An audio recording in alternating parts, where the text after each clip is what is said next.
Well, hi folks, it's Cliff here, a toolmaker from down under. In this video I'm going to show some tips and tricks about reconditioning a part, some techniques for refurbishing and upgrading a part. It's going to be based on this Threadexpress spindle, and you might have seen the recent video where I dismantle my old prototype Threadexpress, and I'm beginning to upgrade it from a version 2.2 prototype to a version 3, the latest design, which has a ER32 spindle nose and can also take a chuck. So I've taken off the old spindle nose, put a new one on it, remachined the thread, cut a new nut to fit it, and just generally upgraded this part from a fairly rough, rushed prototype into an accurate production part so that I can do some testing and use it in a more relevant way to the latest version 3 design. So I'll be going into various tips and tricks for reconditioning and upgrading.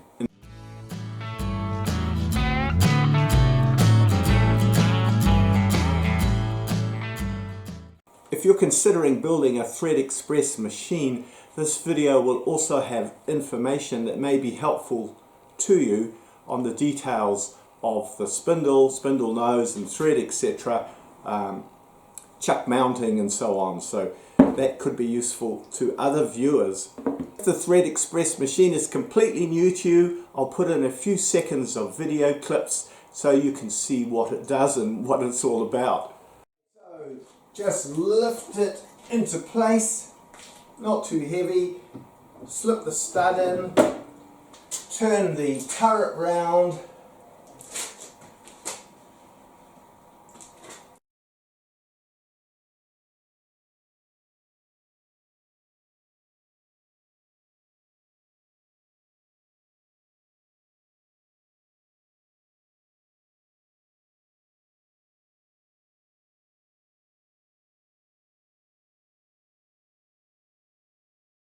larger parts that I made out of 4140, a much bigger part here. Well, because the thread was slightly oversized, I was able to give it a full recondition. So I went to the trouble of pressing an insert in the end and machining an ER32 spindle nose on it, and then using my full form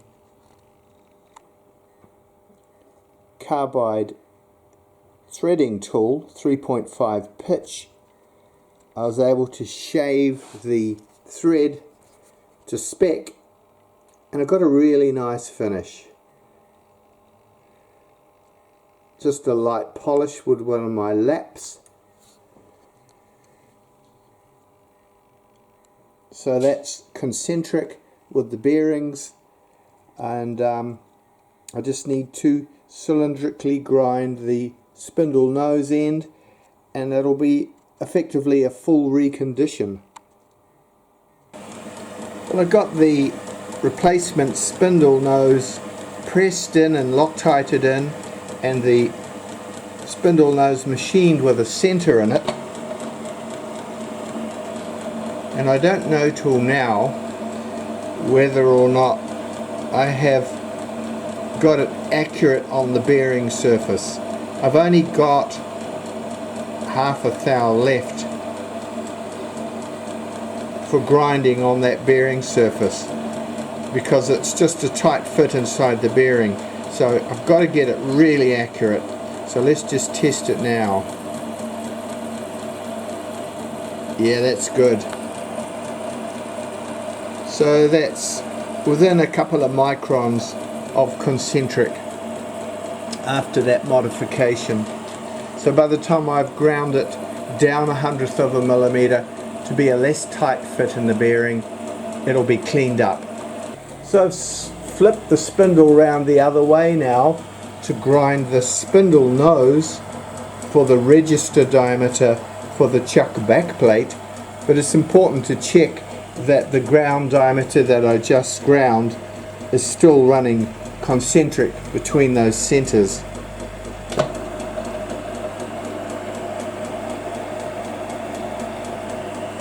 So that again, it's within microns. Not wanting to generate too much cylindrical grinder envy, but they are fabulous machines. Took it down from 1.5 hundredths oversize to 0.5 hundredth oversize, and it's almost cleaned up the old turning marks. That's my reconditioned spindle nose there with the pressed in insert, and of course I started worrying, when I tighten the chuck up, will it jack it off? Even though the insert is pressed in with wicking super retaining compound Loctite, in theory over time it could come loose, you know, and that would be nasty, having the chuck coming loose during a heavy milling operation of cutting hexagons or a big thread or something. So I thought, oh, I better put in some hardened dowels, and so I drilled and reamed through and put in 4 through hardened 6mm dowels. I just thought it might be interesting for you guys. Are you aware that you can buy cheap hardened and ground dowels from, yeah, I know, from China? The brand is Shenzhen Shao's Hinge Fastener. I think they use rollers off roller bearings. They're through hardened. They're very slightly undersized, like a 6mm one is a couple of microns under, but you know, it's still very useful for some situations to have slightly undersized dowels. So I pressed those in there with Loctite. Again, this Loctite 638, which is good for wicking tight fits. So hopefully that will stop it from ever coming unhinged in the future. So I mentioned the dowels because I know a lot of you don't have good stocks of through hardened and ground dowels, and you can pick up bags of 50 from, for example, that company and probably others pretty cheaply, and put them in a, you know, a little assortment for all your different sizes, and then you've got them on hand for doing work as you go. I'm just having a look at that spindle nose, so you can see there the inside. It's out the way of the collet down there. Okay, so I've re-skimmed the screw, the spindle, and just recut the bronze nut. So let's see what the fit is like. I've cut it until it's just a free fit, but hopefully quite snug. Now I've got it on a block here, so we shouldn't get any flex this time.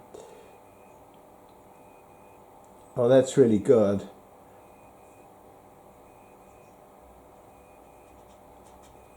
I've got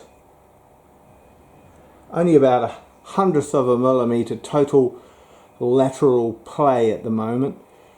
But it probably doesn't need to be that good. Realistically, and Mark Presling has just commented under a video that probably because it's a V thread it will centralize, and you could probably have it within, you know, 1/4 thou or 0.1 of a millimeter and it would be fine. It would just centralize on the V. I'm just a bit worried that at the extremes of travel, when the ratio arm is at its maximum angle, the nut might be tempted to go astray and drift further away from center line. But anyway, this one's a lovely close fit. Just thinking about that, what if the nuts flipped over the other way? You know, there might well be errors in the profile. If that's a drawing of the profile, well, it's supposed to be 30 degrees aside on a 60-degree profile, but what if it's 31 degrees on one side and 29 degrees on the other? You know, you could get a really good fit one way, and then if you turn the nut over the other way, well, it ain't going to fit the same, is it? It's going to be on point contacts rather than contacting on the flat of the flanks. So I've flipped the nut over the other way, bring the dial indicator down, let's see how accurate those flank angles are. Yeah, not so good that way. See, we've got 5/100 clearance there. So much for my precision fit. So that means that one or both of the forming tools, the little carbide tools, is not quite set symmetrical. Even though I dialed in with a dial indicator the shanks of the tools, there only has to be a small error in the way the tool insert seats or the actual profile of the insert, and your threads aren't going to be perfect. And I guess just form cutting them with carbide inserts is never going to give you perfection. It's just a fairly approximate way of machining a thread. It's not high precision, and so I shouldn't be surprised that it's looser one way or the other. It's unrealistic to try and get a really close fit in both directions in reality. There only has to be a small error in the insert or the insert seat on the internal threading tool or the external threading tool, and you won't get a perfect match on the flanks of the thread. So now I'm going to machine the thread in the backplate to take this ER32 spindle nose. The good thing about this ER32 spindle nose is it's a couple of millimeters bigger than the previous thread, which means that I've got enough metal on in there to clean it up, and I can just machine it straight into there, a 40 millimeter diameter spigot location and a 40 millimeter by 1.5 millimeter metric thread to suit the ER32. Cutting that thread in the backplate would be an ideal job for Threadexpress, but the ironical thing is the only Threadexpress in the world at the moment is Dismantled. That's the old spindle nose thread there, a little bit smaller and a more typically coarse, deeper thread, but I'm sure it'll be fine using a fine thread, the ER32 thread, in this application because it's not doing heavy machining. Okay, so that's the chuck back plate threaded and bored with a location diameter to suit the location spigot on the spindle. I'll just put a touch of oil on it because I don't want to risk it picking up with them both being steel. Just check the fit there.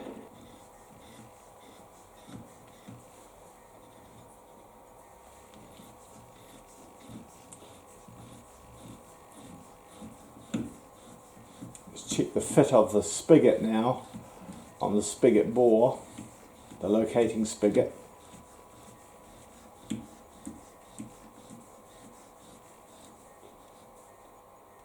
Yep, that feels good. That should run true. Yeah, that looks great. So now the spindle nose will accept the ER32 collet system, which is less bulky and will let the cutters get in closer to the work, and good for small work.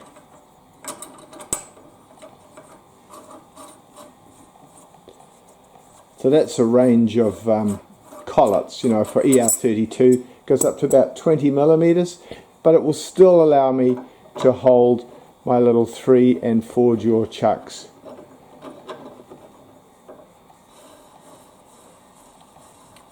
Locating on the spigot there. And I think I'll put in a little grub screw because when you've got a threaded chuck, there's always a risk that it could become unthreaded. So I'm going to put a little grub screw in there, mating up with a little dimple pocket on the spindle, which is cut in to the spindle slightly further round in the clockwise direction, you know, by just a few thou, so that when you tighten it, it tends to slightly try and tighten the chuck against its flange and spigot, just to make sure it doesn't become loosened. When you're doing fly cutting, you're getting a lot of little impacts, and if those impacts are in the unscrewing direction, you could unscrew the chuck. So that little grub screw and dimple is biasing it in the tightened direction. So just to finish off this spindle nose subject, so there's also a graduated ring as part of the design that allows you to reset your 0 and also to index in the graduated degrees. Obviously you mount the 3-jaw chuck on there, and I have it slightly free to float so that you can nip it up and just tap it until it's perfectly symmetrical, or dial in a specific job concentric.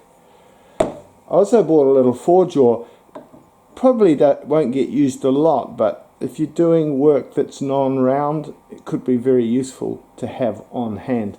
Thanks for watching that video through to the end. You might have seen here on the side I'm making up a small batch of Threadexpress spindles and nuts. Also, you might be interested in Threadexpress itself. Have a look at recent videos. It's a thread milling and indexing attachment for a milling machine. Also, you might be interested to know that Mark Presling in Australia is currently, he may have already built by the time you watch this video, a Threadexpress himself. Please let me know your thoughts in the comments. I really appreciate your point of view. It helps to spur me on to stay on this project.